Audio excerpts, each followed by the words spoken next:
770 feet. This is the massive height of the Oroville Dam, an engineering barrier that remains the tallest of its kind in the United States. Why was it necessary to construct such a monumental wall in the heart of the Sierra Nevada mountains in California?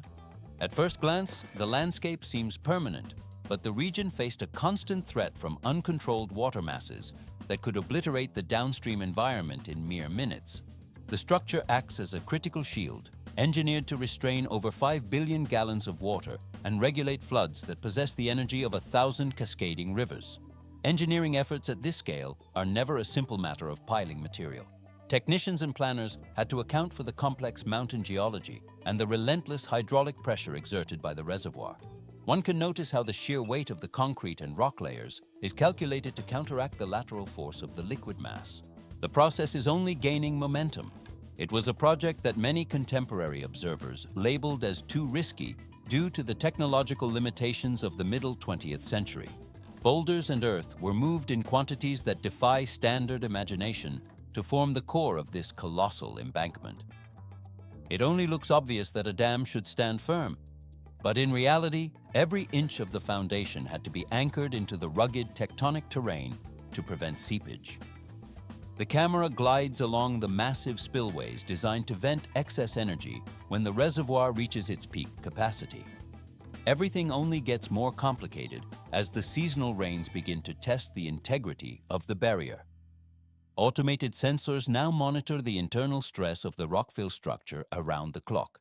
The equipment gradually records the minute shifts in the earth, ensuring that the 5 billion gallons remain contained behind the reinforced slopes.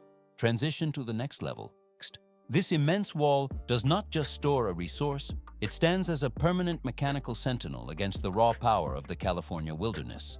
The structure remains in a state of constant equilibrium between gravity and the fluid pressure of the lake.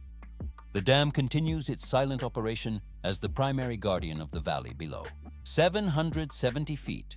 This is the exact height of the Oroville Dam, an engineering structure that has stood in Northern California since its completion in 1968. This massive barrier is the tallest earth-filled dam in the United States and functions as the primary water lung for the California State Water Project. Why is such an immense volume of water concentrated behind a single embankment?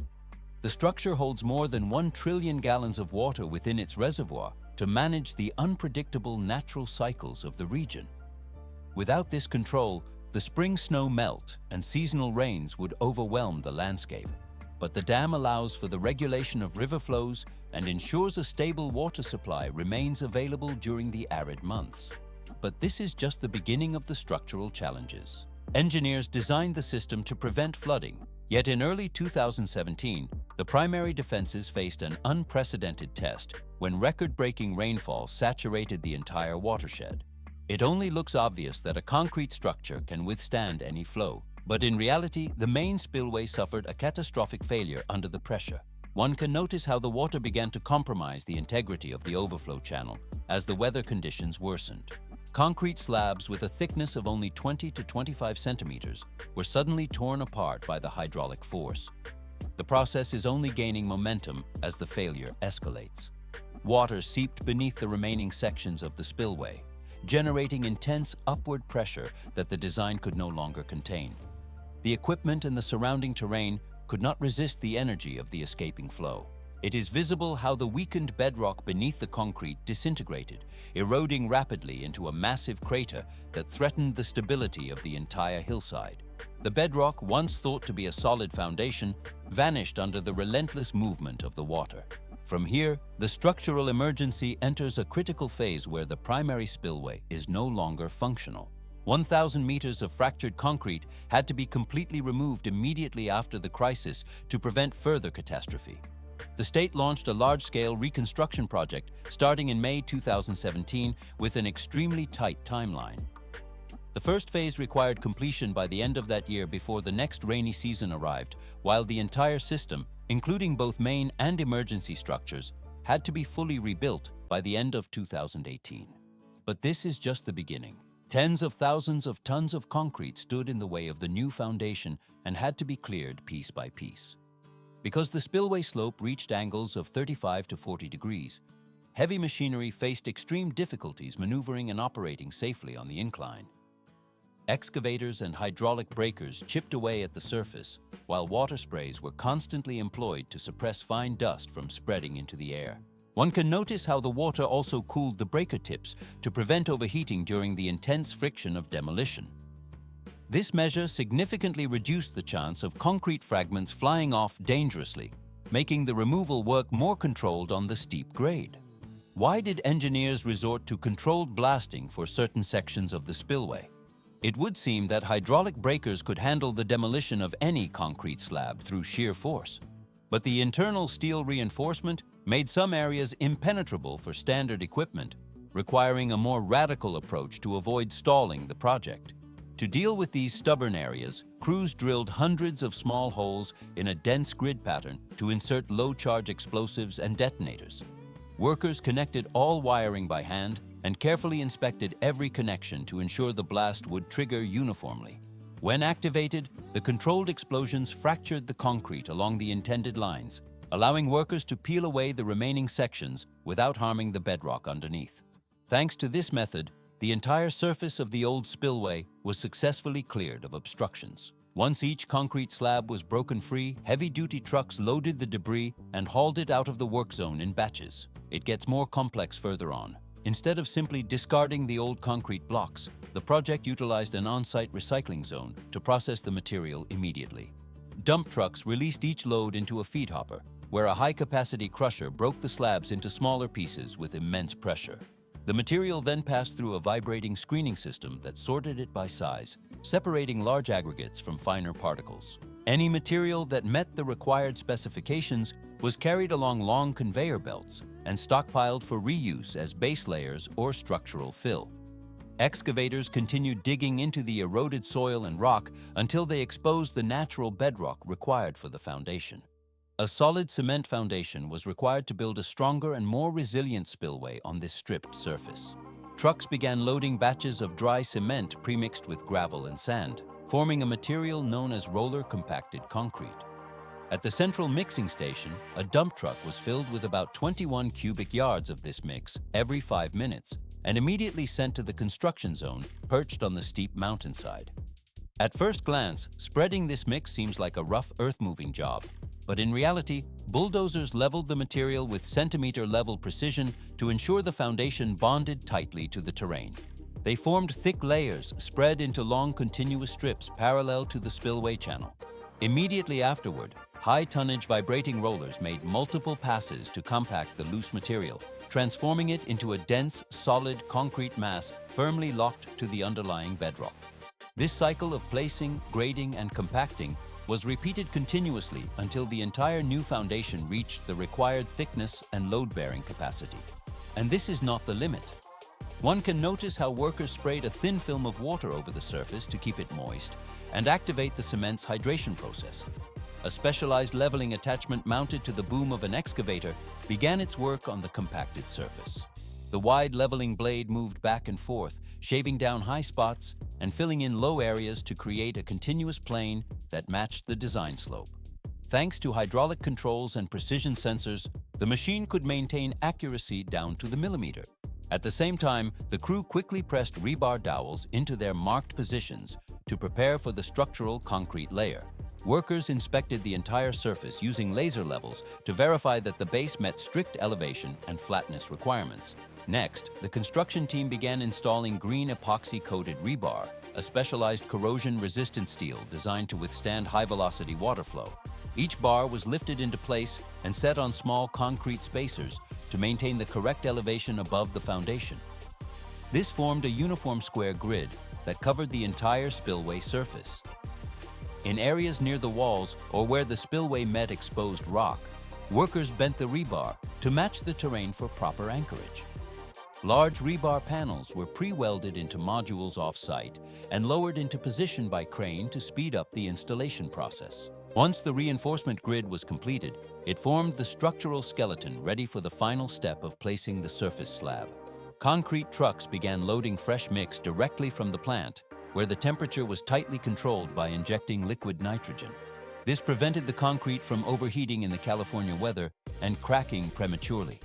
These trucks moved non-stop to the base of the structure and queued up as they climbed the steep ramp to keep pace with the schedule. A chute or pump line extended out to discharge each batch of concrete onto the green epoxy-coated rebar below. Transition to the next level. One can notice how internal and surface vibrators forced trapped air bubbles out to ensure the concrete filled every gap around the steel. The surface slab typically ranged from 12 to 18 inches thick, creating a barrier strong enough to withstand immense water velocities. Placement continued from early morning until nightfall because any long pause would create cold joints that could weaken the structure. Section by section, each slab was finished seamlessly to form a robust surface for the new spillway. After the fresh concrete was placed, workers used long screed bars to pull and spread the mix evenly across the entire surface. Moving along the form edges, they constantly adjusted the concrete to reach the exact design elevation. Next, power trowels and hand trowels were used to smooth the surface, lightly compacting the top layer to create a uniform texture. This finishing process also helped remove surface air bubbles, forming a dense and durable top layer. After finishing the edges and tight corners by hand, the crew moved on to treating the larger surface area using automated rollers. Along with manual placing, automated rolling machines were brought in and guided along rail systems to flatten the concrete while it was still fresh. These rollers both vibrated and pressed downward, helping to force out air and densify the concrete in a single pass. Thanks to this method, the team significantly increased production speed while maintaining a high-quality finish. After 1 to 2 days, when the concrete layer had dried and hardened sufficiently, the construction team began cutting expansion joints across the surface using high-power saws. These joints allow the concrete to expand and contract with temperature changes without cracking, which is critical for a spillway stretching hundreds of meters. Next, workers installed subsurface drainage pipes in their designated positions to handle seepage. These pipes allow any water seeping beneath the concrete layer to exit safely instead of building up pressure. Afterward, they filled the spaces around the pipes with treated soil and rocks to secure the system. The project utilized 55,000 feet of drainage pipes, and if one were to stack them vertically, their combined height would stretch over 10 miles. Everything only gets more complicated. The crew began assembling the sidewall framework using a massive reinforcing steel system lifted by heavy cranes. Large green epoxy-coated rebar panels, pre-tied on the ground, were set precisely into place along the edges. Workers connected each panel with wire ties and steel plates to form a continuous, heavily reinforced wall structure capable of withstanding extreme hydraulic forces. Temporary bracing was installed immediately afterward to keep the steel framework stable throughout the construction phase. Once the reinforcement was secure, the crew installed steel formwork around it to shape the spillway walls. Fresh concrete from the mixing plant was pumped up through high-pressure lines, flowing continuously into the space between the panels. During the pour, workers used internal vibrators to consolidate the concrete, ensuring it filled every void and eliminated trapped air. The wall was poured in lifts, with each layer checked for proper elevation using a laser system. When the concrete reached the design height, the form top was closed off, and the upper surface was troweled smooth. The wall was left in place for several days to cure before the formwork was removed. Next came an equally important component: the energy dissipation blocks at the end of the spillway. These structures, built from reinforced concrete, are engineered to withstand massive impact forces as water crashes into them at speeds of tens of meters per second, effectively protecting the riverbed from erosion. 25 football fields is the approximate size of the massive erosion-resistant concrete platform now covering the emergency spillway area. Why was such an expansive reinforcement necessary following the completion of the main chute? It seems simple to rely on a natural hillside for emergency overflow, but in reality, the uncontrolled force of billions of gallons of water can lead to catastrophic slope failure. By applying the roller-compacted concrete method over this vast territory, engineers have eliminated the structural vulnerabilities that caused the severe crisis in 2017. Heavy-duty trucks maneuver across the base of the site in a continuous cycle to deliver fresh material. One can notice how the vehicles tilt their beds to deposit the concrete in thin, controlled layers, measuring between 8 and 12 inches in thickness. Bulldozers immediately begin spreading the mixture to maintain a uniform elevation across the entire expanse. It is visible how vibrating rollers follow behind the blades, oscillating with high frequency to densify the material into a solid mass. This process is only gaining momentum as the crew repeats the layering cycle hundreds of times to reach the required design height. The equipment gradually transforms the former hillside into a colossal splash pad capable of neutralizing immense hydraulic energy. This reinforced section ensures that the emergency spillway can function safely during extreme weather events when the main chute reaches its capacity. Transition to the next level occurs once the structural components pass rigorous inspections and meet all certification standards. Operations teams initiate a test release to evaluate the physical performance of the entire integrated system under real-world conditions. The first flow of water begins to move down the spillway at discharge rates that increase in measured increments. Engineers monitor the stability of the concrete surface and the reinforced sidewalls as the volume of water grows. One can notice the energy dissipation blocks at the end of the chute, breaking the velocity of the torrent to prevent downstream erosion. Sensor arrays installed deep within the structure and along the surface continuously record vibration levels and internal water pressure. The equipment transmits data in real time to ensure the structural movement stays within the calculated parameters.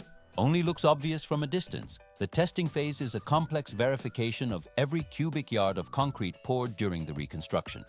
The new spillway is officially declared safe and ready for full operation only after the flow reaches its maximum test load without any signs of distress. Not a single anomaly was detected by the sensors or the visual inspection teams during the high discharge phase.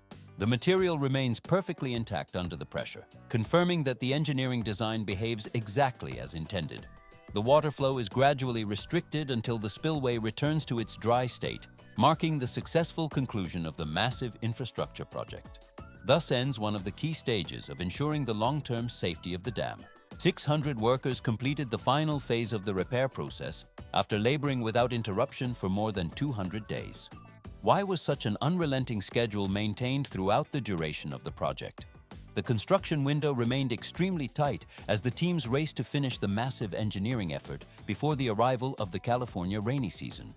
One can notice how the final sections of the structure were secured just as the first seasonal clouds began to gather over the site. Technical data from multiple specialized sources provided the foundation for this reconstruction of the repair operations.